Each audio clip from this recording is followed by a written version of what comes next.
सतारा में एक जंगली सूअर ने किसानों का फसल तबाह कर दिया।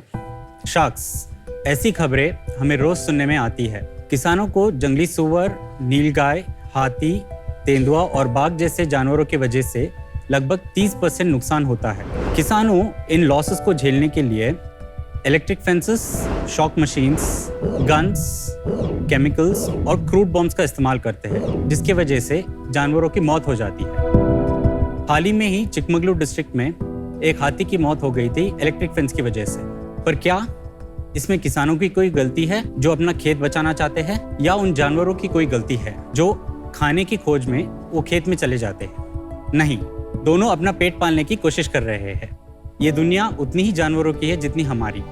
पर इस बड़े से प्रॉब्लम का कोई सोल्यूशन तो होना चाहिए जिससे दोनों किसान और जानवर एक साथ कोएग्जिस्ट कर सके, और उस सोल्यूशन को हमने कटिधन के द्वारा बनाया है। नमस्ते शार्क्स, मैं अयान हूँ और मैं कटिधन का फाउंडर हूँ। जैसे कि आपने थोड़ी देर पहले एक प्रदर्शन देखा था, कटिधन में हमने एक परावृक्ष टेक्नोलॉजी का आविष्कार किया है जिसको हम बोलते हैं solar powered autonomous light deterrent solution, जो ऑटोमेटिकली जैसे सनसेट हो जाता है ऑन हो जाएगा और पूरी रात अलग अलग पैटर्न्स में चमकेगा और सनराइज होते ही ऑफ हो जाएगा। तो जानवरों को ये चमकने के पैटर्न से देख के डर लगता है और वो उस खेत में नहीं आता। कटिधन ने अभी तक 1300 फार्म्स और एग्रीकल्चर लैंड्स में भारत में जानवरों से बचाया है। इसके अलावा हम बंदरों को दूर करने के लिए साधारण में एक बायोअकॉस्टिक साउंड सिस्टम भी बना रहे हैं और एक AI powered early warning system पे भी हम काम कर रहे हैं। आज हमारी आस्क आपसे 1.5 करोड़ की है फॉर 2.5% इक्विटी। तो चलिए शार्क्स, अब किसान भी खुश रहेंगे और जानवर तो अपने मौज में ही है। अलग सा डेमो था, कभी हुआ नहीं ऐसा हमारे साथ। अच्छा, थैंक यू। अच्छा लगा। आप इसमें आप क्यों घुसे? मेरा background product design and development में था। मैं ना काफ़ी सारे इलेक्ट्रॉनिक्स IoT सॉल्यूशंस बनाते रहता था। तो मुझे एक प्रॉब्लम रिसीव हुआ था from one of my friend कि ना ऐसा बहुत प्रॉब्लम हो रहा है लद्दाख एरिया में। तो वहाँ पे मैंने एक प्रोटोटाइप बना के दिया उनको 6 से 8 महीने के लिए। वो काम कर गया। देन मैंने थोड़ा बिजनेस रिसर्च किया टू फाइंड आउट कि इसका कोई मार्केट बना है या कोई इसका कोई सोल्यूशन दे रहा है, क्योंकि प्रॉब्लम तो है, डिमांड तो बहुत है। तो तब मैंने सोचा कि बट इसमें IoT रिलेटेड काम है कुछ ऐसा कर? इसमें हमने IoT नहीं डाला है। इसके फर्स्ट वर्जन में हमने IoT डाला है। आपने कहाँ से पढ़ाई करी है? मैंने बैंगलोर से पढ़ाई की है। I have done my mechanical engineering BTU से। Which year?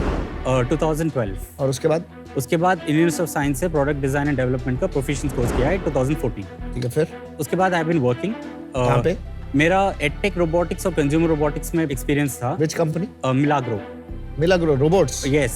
कब से कब काम किया आपने वहाँ पर? I was there from 2015 to 2017। अच्छा, और उसके बाद ये कंपनी शुरू की? राइट आफ्टर तो आप ये 6 साल से कर रहे हैं? यस। और कितने प्रोडक्ट्स है राइट नाउ? एक ही है आपके पास? 2 है इसके यूज, बट इसके अलग वर्जन है जिसको हमने मार्केट में लॉन्च नहीं किया, बना के रखा है। आप पले बड़े कहाँ पे? बैंगलोर में? Yes, I am from Bangalore. कटिधन का मतलब क्या है? ये एक अमेलगमेशन है, कठिन समाधान। सो सॉल्यूशंस फॉर कॉम्प्लेक्स प्रॉब्लम्स। मुझे तो ऐसा लग रहा है पैसे काट रहे हो कटिधन। कटिधन थोड़ा कंफ्यूजिंग हो रहा है। प्रोडक्ट के बारे में और बताइए। और ऐसा कुछ है क्या कि रात को ज्यादा जानवर आते हैं खाने के लिए? पर नीलगाय एंड सुअर ही करते हैं ना जनरली। सबसे ज्यादा इंडिया में वाइल्ड बोर नंबर 1 होता है, नीलगाय सेकंड होता है, फिर हाथी, देन बंदर होता है। अच्छा, तो ये परावृक्ष है, ये हमारा फ्लैगशिप प्रोडक्ट है। ये मेजरली हमने किसानों के लिए बनाया है to make it as simple as possible, ताकि किसान इसको खुद इंस्टॉल कर सके। और इस पे एक लाइट सेंसर है। जैसे ही सन सेट हो जाता है ये सेंसर एक्टिवेट हो जाएगा और ये ऑन हो जाएगा। Right. ये चारों LED अलग अलग पैटर्न्स में फ्लैश करेंगे। We have programmed it such a way that they don't repeat. Why they should not repeat is because animals should not get used to it. हमने यहाँ पे एक मोशन सेंसर नहीं डाला because मोशन सेंसर में क्या होता है, एनिमल को पास में आना पड़ता है। तो जब वो पास आता है, there are chances कि उसको पता चल जाएगा after a certain period of time. So that is all the logic we have added in this with a very behavioral design approach. काफी एरियाज में जैसे कर्नाटका में 3 साल से यूज हो रहा है और हाथी बिल्कुल आना बंद कर दिया। आप ये नहीं समझते हो कि आफ्टर फ्यू इयर्स हाथी इवॉल्व होके यूज्ड टू हो जाएंगे? There could be a possibility for that. तो उसके लिए हम सजेस्ट क्या करते हैं कि because we are playing with the behavioral aspect, तो राइट नाउ द मशीन यहाँ पे खड़ा है, हाइट चेंज कर दो तो नहीं, पोजीशन चेंज कर। अच्छा, just shifted by 15 centimetre. Overall में उससे आपको इतना फर्क पड़ जाएगा, क्योंकि ये जो एक्चुअली इसका technology is not the flashing, it is a design. मतलब ये जो आप ऐसे if you look at it from this angle, दिखा दो थोड़ा, आप पास ले आओ या हम आ जाते हैं। हम देख लेते हैं। ठीक है, मैं दिखा देता हूँ। अगर आप इसको इस एंगल से देखेंगे तो this looks like a face and 2 eyes. Two eyes अच्छा ऐसे लग रहा है ये फेस एंड टू आईज तो उनको लगता है कि ऊपर एक बड़ा उनसे जानवर है। Yes, yes, Right? That's yes. why different heights. Exactly. Can you see? I have to cover the sensor. हाँ अब तो हो गया। So हाँ ऐसा लग ही रहा है तो ये अपने आप चल गए थे सारे। अपने आप because अच्छा सिर्फ लाइट से डिटरेंट हो जाता है या Light से इसमें से कोई deterrent. साउंड भी आता है? इसमें नहीं है साउंड इसमें है मैं अभी प्ले कर देता हूँ तो दोनों साथ में यूज करना होता है। नहीं सिर्फ लाइट साउंड तो डिस्टर्ब करेगा लोगों को। एक तो डिस्टर्ब है और एक they can get used to it much faster than sound light का क्या वैल्यू है? ये अलग डिवाइस ये अलग डिवाइस है मैं आपको बताता हूँ if I can explain the Heights ये इसलिए क्योंकि ये हाथी के लिए है। समझ गया समझ ये हो गया आपको ये भी हाथी के लिए छोटे हाथी के लिए ये यहाँ नीलगाय। पे आ गया नीलगाय शेर ये हो गया लेपर्ड और ये हो गया वाइल्ड सेकंड प्रोडक्ट के बारे में बताओ, वो साउंड वाले। तो ये बेसिकली एक छोटा सा हमने सिस्टम बनाया है इसमें मोशन सेंसर है तो ये क्या करता है because I am moving my hand तो आवाज क्या निकाल रहा है? इसके अंदर है ना अलग अलग आवाज डाले कुत्तों की आवाज leopard growl tiger growl then gun shot wounds cracker burst ये मेजरली हमने बंदरों के लिए बनाया है क्योंकि monkeys are scared of leopards tigers and the gun shots वगैरह तो उस हिसाब से and the whole point is animal should come in a range of 12 to 15 feet ये ऑलरेडी डिप्लॉयड है ये डिप्लॉयड है बट ये अभी लॉन्च किया है ये एक्चुअली छोटा वर्जन हमने बनाया है क्योंकि प्राइस को कम करने के लिए हमारा एक अभी वीडियो है ना वायरल हो हो गया। गया 6 मिलियन व्यूज हो गए थे तो वहां से farmers directly started calling from 6 everywhere million views? Yes ये कौन सा वीडियो है जी तो मैम आपने ये क्या प्रोडक्ट लगा रखा है इसका क्या फायदा है? ये मुझे स्वयं शिक्षण की तरफ से मिला है और ये प्रोडक्ट मैं 2 साल से यूज कर रही हूँ। जो किसान भाइयों को हमको रात में टॉर्च लेके खेत में जानवरों की अड़चन से घूमना पड़ता है तो इससे वो प्रॉब्लम नहीं आएगी। हमको रात भर जागने की जरूरत नहीं है। एक एकड़ के लिए ये एक प्रोडक्ट ठीक तरीके से काम करता है और 1 हेक्टर के लिए ये 2 से 3 प्रोडक्ट हम लगा सकते हैं। तो आप जिस किसान भाइयों को ये प्रोडक्ट चाहिए वो दिए हुए नंबर पे इसको कॉल कीजिए और ये प्रोडक्ट मंगवा लीजिए और जो अड़चन है उसको दूर कीजिए। बहुत ही बढ़िया बहुत अच्छा। कहाँ का है ये लातूर लातूर महाराष्ट्र। महाराष्ट्र क्या प्राइस है? ये 9500 ये 5000 पे है। ये महंगा नहीं है फार्मर्स के लिए? थोड़ा है बट हम अब अनफॉर्चुनेटली हम अभी बूटस्ट्रैप्ड है सो इकोनॉमीज ऑफ स्केल आ जाता है तो ये बताएंगे कि जहाँ डिप्लॉय हुआ है कि फार्मर्स को कितना बेनिफिट हुआ कि क्रॉप नहीं डिस्ट्रॉय हो रही है परसेंटेज में कुछ है यूजुअली 30% लॉस होता है average 30% of what? Seasonal crops जो बनाते हैं स्मॉल होल्डिंग फार्मर के लिए कितना कमाई हो जाती है लगभग एरियाज पे डिपेंड करता है मैं भी एक केस बताता हूँ उड़ीसा का हाँ केस से बताइए बेहतर होगा रायगढ़ में है। देखिए मेरा मानना है आपको फंडिंग मिलेगी और आपने रायगढ़ में ये सोल्यूशन लगा दिया तो आपके 1 साल की डेट भी माफ हो जाएगी। वाह थैंक यू बट ठीक है आप बताओ तो एक फार्मर था उनका इनकम है ना अराउंड 60-70,000 रुपीस होता था फॉर अबाउट 3 मंथ्स एक क्रॉपिंग सीजन में and he was losing about 40,000 rupees only because of elephant attacks तो उन्होंने हमारा सोल्यूशन लगाया और almost for a year there were elephants आए नहीं तो हमने फिर उनको पूछा कि उनकी इनकम क्या हो गई तो उन्होंने बोला it went up to 1.3 lakh अरे वाह। फ्रॉम 70,000 तो पेबैक बहुत जल्दी हो गया हाँ थोड़ा रेवेन्यू बिजनेस बता दीजिए कितना business- रेवेन्यू अच्छा अभी तक हमने ग्रॉस 1.8 किया है इस साल? नहीं इस साल नहीं ओवरऑल टोटल लाइफ टाइम हमने प्रोडक्ट 2020 में लॉन्च किया है ईयर वाइज बताओ। 2020 से बताता हूँ फर्स्ट ईयर हमारा 12 लाख था सेकेंड ईयर 18 लाख तीसरा साल वाज लास्ट ईयर 60 लाख अरे वाह। इस साल प्रोजेक्शन इज 1.5 और अभी तक कितना हो गया ये साल में? अभी तक 18 हो गया है 18 हो गया है? नहीं अभी बता दो रिसीवेबल्स 53 है समझ में नहीं आया। मैं आपको समझाता हूँ हमारा क्या हो रहा है also the product and user is a farmer majorly है ना development organisations and government procure कर रही है तो उसमें B2G B2G and B2B है तो उसमें क्या हो रहा है हमारा एक साथ है ना क्यूमुलेटिव ऑर्डर आता है फिर भी समझ में नहीं आया मुझे कितना रेवेन्यू है आपके बुक्स ऑफ अकाउंट्स में?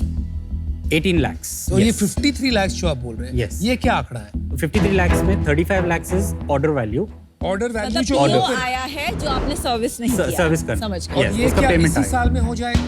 2 weeks में आ जाएगा अच्छा और बाकी 18 lakhs का ये अलग है ये ग्रांट है अभी हमने कर्नाटका स्टेट गवर्नमेंट से जीता है Got it, for that AI powered solution जो मैंने आपको लेकिन बताया उसको रेवेन्यू बोल सकते वो रेवेन्यू थोड़ी नहीं, है। मैं टोटल ठीक है करेक्ट I can- रेवेन्यू नहीं ठीक है from sales it is 35 profit कितना बचेगा उसमें? हमारा 50% मार्जिन ग्रॉस मार्जिन की net margin gross margin bottom line bottom line will be around 30% तो 50 लाख रुपए आप ये साल कमा लोगे? यस और हमने लास्ट ईयर प्रॉफिट किया है 13 lakhs आपने 1.5 करोड़ रुपए क्यों मांग लिया हमसे? जितने की आपकी सेल है। हमको एक मार्केट सेगमेंट क्रिएट करना है। तो मेरे हिसाब से कोई भी अगर एक सेगमेंट क्रिएट करने के लिए थोड़ा उसका वैल्यूएशन बढ़ाना पड़ेगा मार्केट का। अच्छा, I mean, वैल्यू बढ़ाना पड़ेगा, वैल्यू बढ़ाना not पड़ेगा, valuation. वैल्यू बढ़ाना पड़ेगा उस अच्छा, मार्केट अच्छा, का by giving quality products and also by giving quality service वगैरह। तो वैल्यू तभी बढ़ेगा जब हमें पता है कि इसका स्केल कितना है। अगर आप टाइम पूछेंगे, नहीं पूछे। सॉरी, इसमें नहीं पूछेंगे, हमें इसमें पता है नहीं इंडिया की पूछेंगे। एग्रीकल्चरल इनकम कितनी है। बोल दो आप फिर भी। We are one of the first ones to do it. So और भी लोग हैं मतलब? इंडिया में 2 लोग हैं। अच्छा, कंपटीशन पे आते हैं। मार्केट साइज क्या बताया टैम? 1000 करोड़ है इंडिया में 1000 करोड़ इंडिया और वर्ल्ड वाइड 17,000। अच्छा ठीक है। कंपटीशन के बारे में आपने कहा कि आपके जैसे एक और कंपनी भी है। हाँ। वो कौन कंपनी है, क्या साइज है, उनके क्या प्रोडक्ट्स हैं, थोड़ा बताएंगे? वो क्या करते हैं, लाइट और साउंड को मिक्स करके बनाया है, बट उन्होंने बिहेवियरल डिजाइन एस्पेक्ट्स नहीं डाला है। इस कंपनी का नाम क्या है? क्यारी।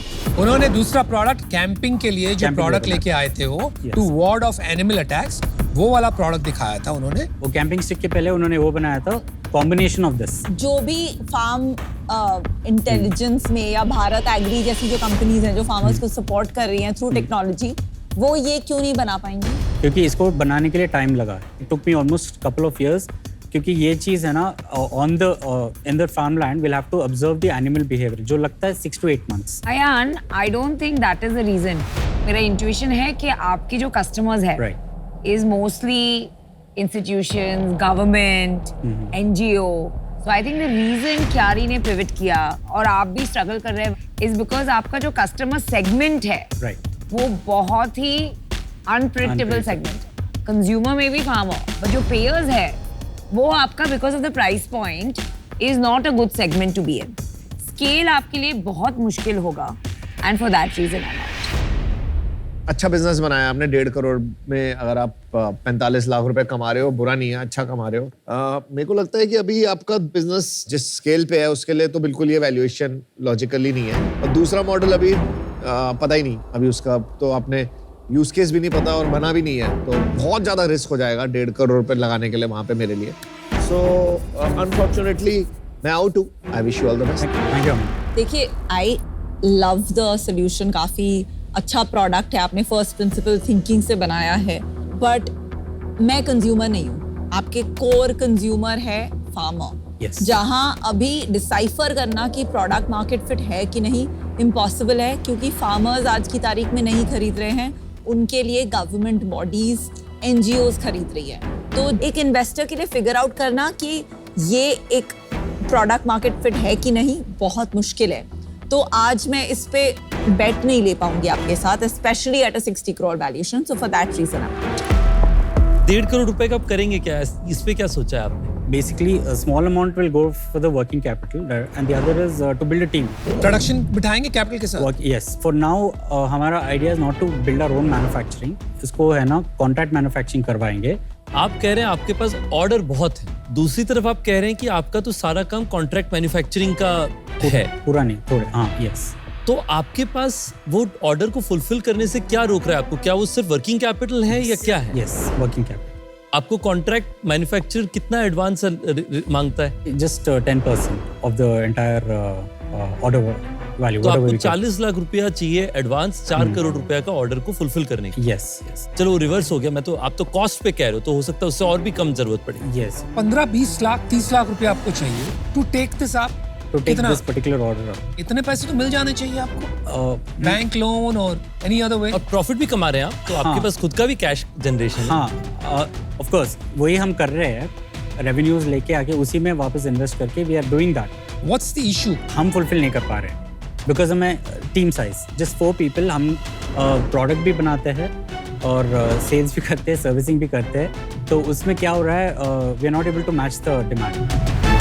आप प्रॉफिट तो कमा रहे हो, आपको टीम की कमी है, तो आप टीम हायर क्यों नहीं कर रहे? क्योंकि हमारा sales doesn't happen every month, recurring नहीं है। तो वो रिकरिंग के लिए हमें ना एक सपोर्ट वर्किंग कैपिटल लेना पड़ेगा, जिससे टीम को है ना आप बैलेंस कंसिस्टेंटली सैलरी पे करते हैं। हाँ, ताकि या मुझे लगता है यार आप बहुत अच्छे बंदे हो। ओके। एक सादगी, सीधापन, sincerity is very high. Yeah, वो very एकदम true. चमक के आ रही है। Very true. राइट। प्रॉब्लम आ रही है बिजनेस और कमर्शियल एक्यूमेंट। जो भी मैं कोशिश कर रहा था कहीं से आपके लिए कुछ डील बनाए, वो समझ के वो कहीं जोड़ ही नहीं आ रहा है, कहीं पे मिसिंग पीसेस हैं स्टोरी के। और उससे समझ नहीं आ रहा है कि पैसे वापस कैसे बनेंगे, रिटर्न क्या होगा, क्या टाइमलाइन होगा। सो अनफॉर्चुनेटली मुझे आउट होना पड़ रहा है। Although I was very, very excited. Good luck. I hope you get a deal and I hope you make this big. Thank you, thanks Anupam, thank you. मेरा मानना है कि आप जो है प्रोडक्ट और टेक्नोलॉजी में बहुत अच्छे हैं और आपने टेक्नोलॉजी में बहुत बेसिक चीज़ों को इस्तेमाल करके बड़ी कठिन प्रॉब्लम्स को सॉल्व करी हैं, जो बहुत अच्छी बात है। पर एक जो चीज़ आपकी थोड़ी सी एरिया ऑफ इम्प्रूवमेंट है वो ये है कि बिजनेस एक्यूमेंट, कि आपके पास जब अपॉर्चुनिटी आती है उसको पूरी तरीके से दोनों हाथों से ले आने के लिए थोड़ा आपको मदद लगेगी। तो मैंने सोचा कि आज मैं आपको मदद करने की कोशिश करूंगा जिससे कि आप ये प्रोडक्ट को और जगह तक लेकर के जाएं। मेरा प्रपोजल है कि मैं आपको 75 लाख दूंगा एज इक्विटी 5% के अगेंस्ट। उसके साथ साथ मैं आपको 75 लाख दूंगा डेट पे 10% इंटरेस्ट पर 3 साल की टेन्योर के लिए है। ये जो डेट है ये क्रेडिट लाइन है, यानी कि जब आपको जरूरत पड़े पैसे आप ड्रॉ डाउन करिए और तब इंटरेस्ट दीजिए। जब आपको जरूरत नहीं है तब अगर आप ड्रॉ डाउन नहीं कर रहे तो आपको इंटरेस्ट नहीं देना। थोड़ी तो खुशी दिखाओ दोस्त, आपको लग रहा था अभी डील नहीं होगी। Thank you. I mean 15x revenue का वैल्यूएशन आपको हार्डवेयर प्रोडक्ट पर, भाई साहब मैंने तो नहीं देखा, दोनों हाथ से आई लेनी एम चाहिए। वेरी सरप्राइज कि ये स्टेज पे कोई बेट ले रहा है आपको। डील पक्की। Alright. Good choice. Very good decision. Thank you so much. Congratulations.